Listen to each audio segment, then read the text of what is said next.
နော်တိုင်းတိုင်းကိုချစ်ပါတယ်ဆိုရင်ရခိုင်မှာစစ်တိုက်တာတော့မဟုတ်ဘူးလေနော်ရခိုင်နေတဲ့အတက်နဲ့ပဲဆိုတော့တိုင်းတိုင်းကိုချစ်ပါတယ်ဆိုပြီးကြားပြည်နယ်မှာလွိုင်းကောမှာကိုကျုပ်ချင်းကိုအတူဆိုင်ထူတာတော့မဟုတ်တယ်နော်သူတို့အဓိကလိုချင်နေတာခဏကလည်းပြောသွားပြီးတကယ်သူတို့အဓိကလိုချင်တာကကိုကျုပ်ပေးခဲ့တဲ့ကိုကျုပ်ကလေးကိုလိုချင်တာရုပ်ထုကိုလိုချင်တာမဟုတ်ဆိုတော့ကျွန်မကချစ်တယ်ဆိုရင်တကယ်ကိုချစ်ဆောင်ပြရလိုက်မယ်တကယ်ကိုချစ်ဆောင်ပြီးပြရလိုက်မယ်ကျမတို့ဒီရုပ်ရှင်တွေမှာကျမတို့ဒီ television တွေမှာ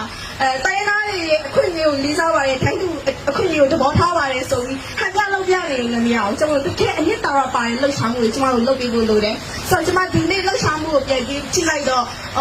1988ပေါ့နော်ကျမကတော့အဲ့တုန်းကတော့မမွေးဒါပေမဲ့အဲ့တုန်းကစာရေးပြန်ဖတ်တဲ့ခါမှာလူတို့ရဲ့တောင်းဆိုမှုကဒီမိုကရေစီကိုတောင်းဆိုခဲ့ကြတယ်ဒါပေမဲ့ဒီနောက်ပိုင်းမှာလူတွေတောင်းဆိုမှုကပြန်ပြီးတော့မှတနည်းတစ်ခုအားဖြင့်လေချိန်နဲ့ပြည့်လာတယ်တောင်းဆိုမှုတွေလည်းပြောင်းလာတယ်ကျမတို့အတူတကွဒီလူမျိုးစုံနဲ့ဘာသာစုံနဲ့ဒီလိုမျိုးလူမျိုးစုံဘာသာစုံနဲ့အတူတကွရှင်းတဲ့နေထိုင်ကြတဲ့အခါမှာဒီမိုကရေစီတစ်ခုလည်းကျမတို့မလုံလောက်တော့ပဲပါကျမတို့ပါလာရတယ်ဆိုတော့အဲ့ဒီအတွက်ပဲတောက်လျှောက်စစ်တပ်ကလည်းဒီတိုင်းသားစစ်လုံးကြီးမပြုံပွဲတောက်လျှောက်အော်လာနေရကနေသူတို့ကိုယ်တိုင်က Federal ရဲ့စကားကိုစပြောလာတယ်အစိုးရကလည်းအမျိုးသားရင်ကြားစီကိုလုပ်လာတယ်ဆိုတော့ကျမတို့အနေနဲ့ကပြန်လည်ပြီးတုံးတက်စစ်ဖို့လိုတယ်တကယ်စစ်တပ်ကတကယ်ပဲ Federal လုပ်နေတာဟုတ်ရလားအစိုးရကတော့တကယ်ပဲအမျိုးသားပြန်လည်ပြီးကြားစီကိုလုပ်နေတာဟုတ်ရလားကျမတို့ပြန်ပြီးစဉ်းစားကြည့်ဖို့လိုတယ်ကျမတို့ပထမတစ်ချက်ပြန်ကြည့်လိုက်မယ်မိုးပြည်နယ်မှာချောင်းစုံတရားကိုဒီဗိုလ်ချုပ်တရားဆိုမှအတင်းအကျပ်လက်တော်ထဲမှာကိုသူတို့မဲခွဲပြီးတော့မှပြောင်းပြလိုက်ကြတယ်ကျမတို့ဒီမိုကရေစီဆိုတာကမဲအများနဲ့လူနည်းစုအနိုင်ကျင့်ဖို့မဟုတ်ဘူးကျမတို့လက်တော်ထဲဝင်သွားတာကတိုင်းရင်းသားတွေကိုအနိုင်ကျင့်ဖို့ဝင်သွားမှာမဟုတ်ဘူးကျမတို့ပြောခွင့်မရတဲ့လူတွေကိုပြောခွင့်ရတဲ့လူတွေကပြောခွင့်ရအောင်လုပ်ပေးဖို့ပြောခွင့်ရနေတဲ့လူတွေကဖိနှိပ်ခံနေရတဲ့လူတွေအကြောင်းကိုများများပြောပေးဖို့သူတို့အကြောင်းကိုများများပြောပေးဖို့သူတို့အခွင့်အရေးကိုများများလုပ်ပေးဖို့အတွက်လက်တော်ရဲဝင်သွားတာဒါပေမဲ့လက်တော်ရဲမှာပြန်ကြည့်လိုက်တဲ့အခါမှာကျွန်တော်တို့ချောင်းစုံတရားကိုဒီဘုဒ္ဓတရားဆိုရင်အသေးချက်စိုက်ထုတ်လိုက်တယ်ပြီးတော့မှခဏကကျွန်တော်တို့အရှိရဲဝတ်တုံလည်းပြောရတာပါပါတယ်ဒီနယ်မှာအခုတော့ကျွန်တော်တို့ကကြားပြည်နယ်လို့ခေါ်တယ်သူတို့ကတော့ currently ပြည်နယ်လို့ခေါ်တယ်သူတို့ရဲ့ပြည်နယ်ဆိုရင်ဒီအင်္ဂလိပ်ဘက်ကရောဒီချာလက်ခဲ့တဲ့နေကြီးစာချုပ်စာတမ်းတွေအရာကဘယ်သူလက်အောက်ခံမှမဖြစ်ခဲ့ဘူးဒါပေမဲ့တိုင်းရင်းသားတွေအတူတကွစုပေါင်းနေထိုင်ကြတော့မယ်ဆိုပြီးပြည်အောင်စုတည်ဆောက်လိုက်တဲ့အခါမှာကျမတို့ရဲ့လက်အောက်ခံဖြစ်သွားတာဒါတော့မဟုတ်သေးဘူးပေါ့နော်ဒါပြဿနာတစ်ခုခုရှိနေနောက်တစ်ခုပြန်စဉ်းစားဖို့လိုတယ်ကျမတို့ကတိုင်းရင်းသားတွေကိုချစ်ပါတ